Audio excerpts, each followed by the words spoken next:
worship theme throughout Advent is Restore Us, O God. So the images, the texts from Isaiah, the themes of our worship are all focused on Restore Us, O God. So today, as appointed by the Revised Common Lectionary, we delve into the word picture from the prophet Isaiah, chapter 2, first 5 verses, where it says, the prophet Isaiah, the son of Amos,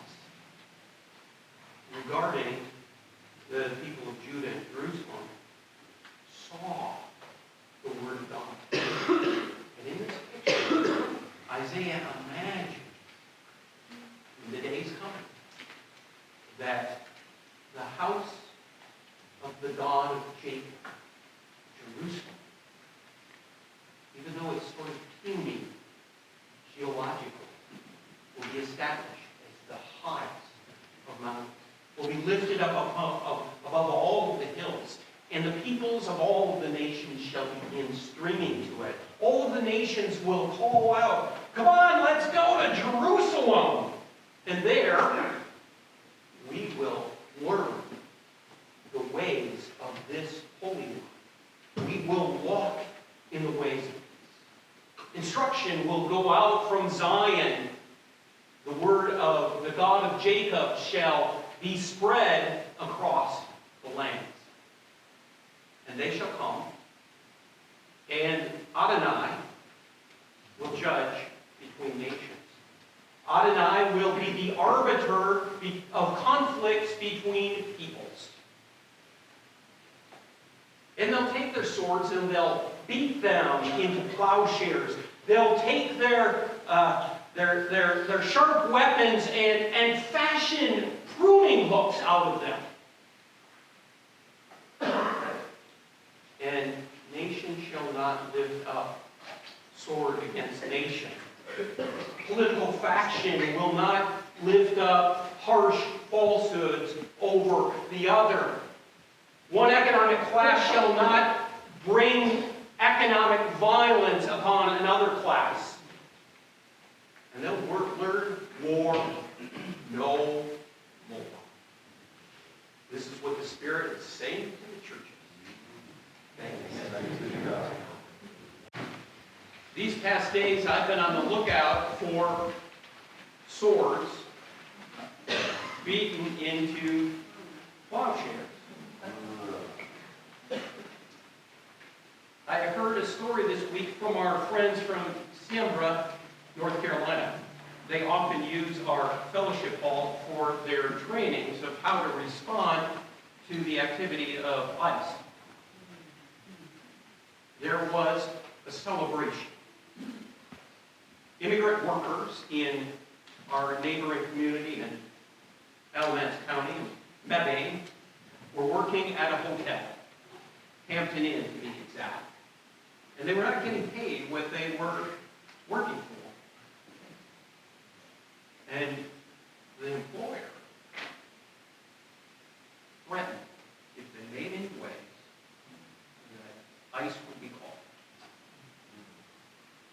Well, Schaub, North Carolina, working with really good labor attorneys and lots of community support from the broader community, stood together. And they made this story known. Because you know, labor law is labor law regardless of the status of the worker. And finally, last week, they were made whole and paid what they had worked for. They took this threat, this untenable situation, this intimidation, and they turned it into a word of hope for other immigrant workers in our state. I'm on the lookout for swords into plowshares. This image comes from a broader prophecy from the prophet Isaiah. It comes in the midst of not so good words from chapter 1, because this is chapter 2, and it's sort of a surprise so early in Isaiah that we have a word of hope, because chapter 1 is this tongue lashing, if you will. There's a dependence on military alliance. there's greed spreading everywhere. And Yahweh is really interested in the mandate to take care of the widow and the orphan, and they're going hungry. The prophet says, your silver is turning worthless. Your wine is so watered down that you spit it out of your mouth.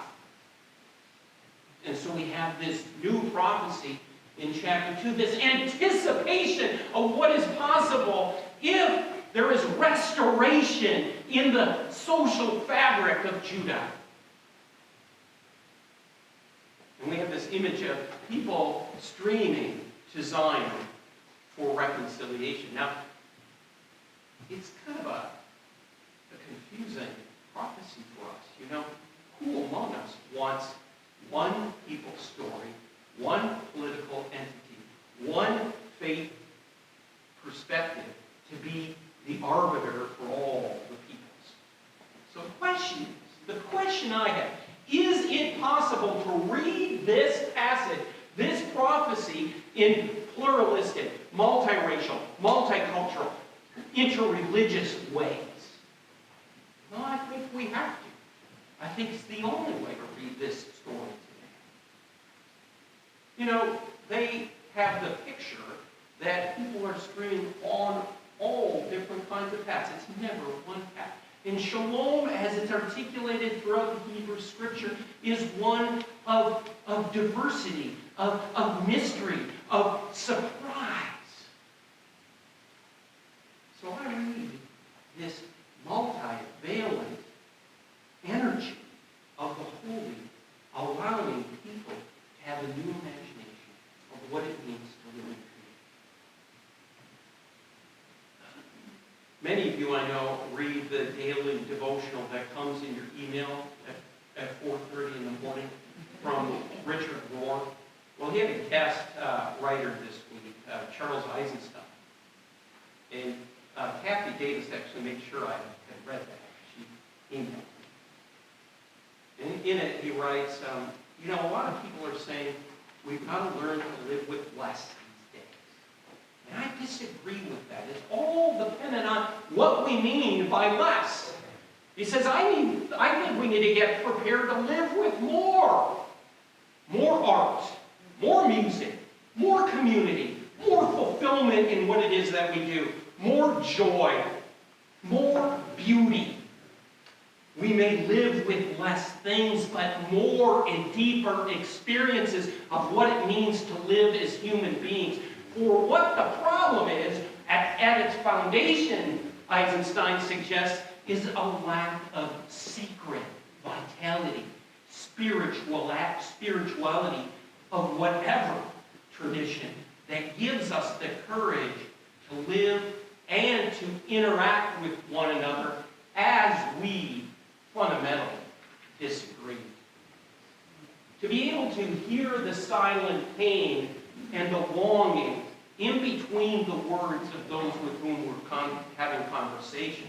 To listen to their needs beneath their arguments, not just their ideas. To honor those needs in a creative way that doesn't shelve our needs or our dignity, but holds both in cooperative tension.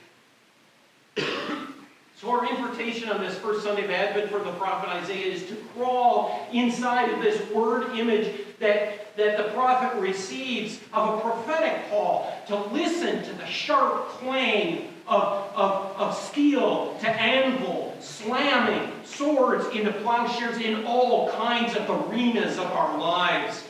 You know, that clang rings through the ages, and it disturbs our dulled expectations and awakens us to the one who still is active in personal and social realities.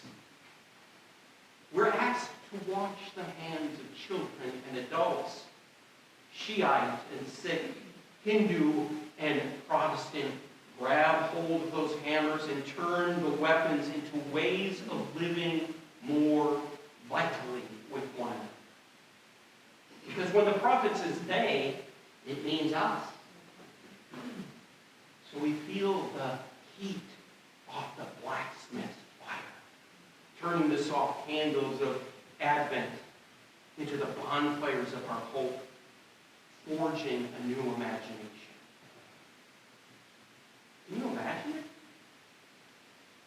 Bullies on the playground, in the boardroom, at committee meetings, turning into a space of courage where the bully and the bullied show up as authentic selves, get out behind the masks that we've so carefully constructed. Can you imagine? Silent treatment and growing accusations in relationship turn to deeper empathy and imagination of one another's needs. Can you imagine? Prisons turned into rehabilitation and actual true treatment. Verbal barbs into affirmation about what's right, even with those with whom we have such a hard time agreeing. Can you imagine?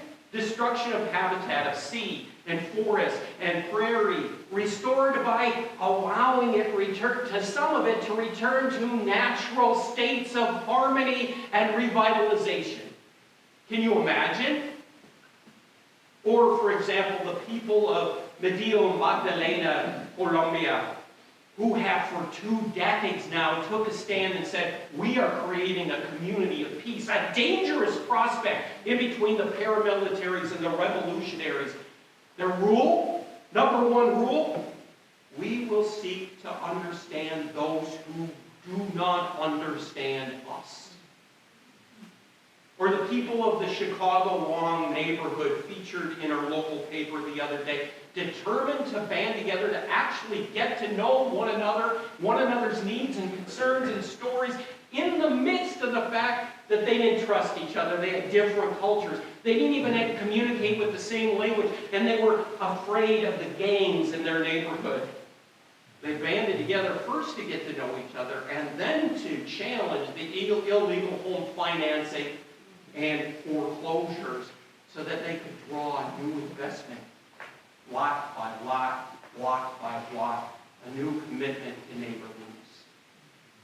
Or the police officer in Madison, Wisconsin, Sherry Maples, many of you have heard her story, 20-year veteran of the police force there in Madison, who over time decided, I'm going to start going on retreats to learn how to be mindful.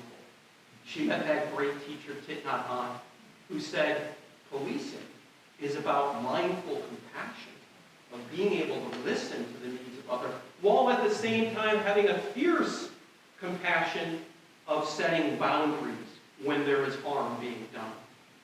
She said, I came back from retreats, and I couldn't figure out why people were so much kinder from when I had left. Even the people that were arresting, she said, they were so much nicer.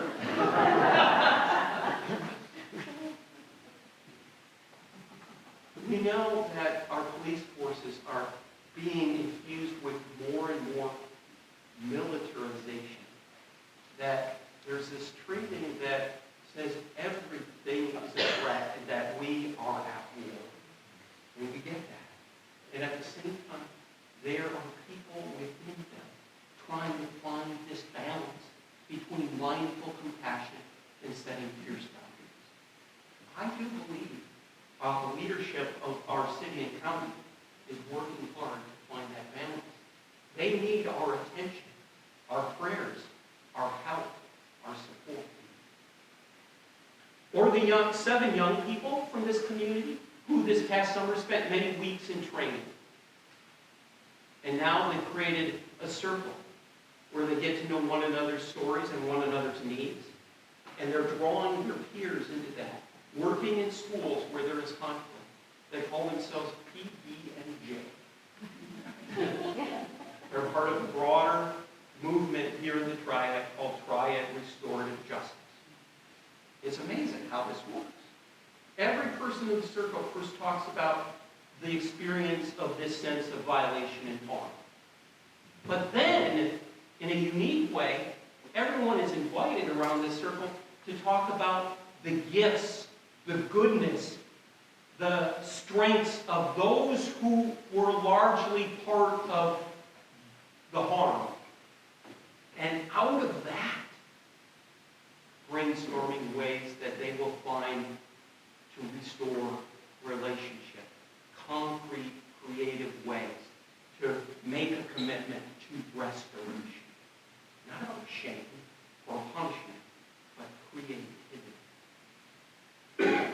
So we're not going to give up on our focus this year on gratitude. That will continue, and we will continue with our focus on people care, earth care, fair share. We will continue to find ways to practice ecological restoration and racial equity and economic equity.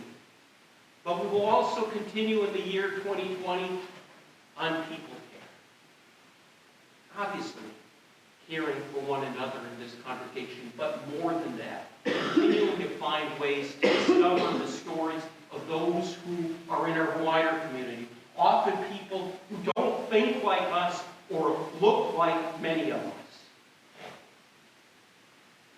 That's important for us as the church to live out the vision of Isaiah. And so we've got tools right around us to learn more. What is the process of restored justice? To continue to discover how do we be in relationship with those who have something to give us rather than just help them? How do we develop more awareness of the methodology of nonviolent communication with each other? And how do we offer more events like the events we've offered so far this year, the People Supper? We take 2 or 3 open questions, and while you're eating with people from the wider community, we put them out there and hear what stories they evoke as we're breaking bread together.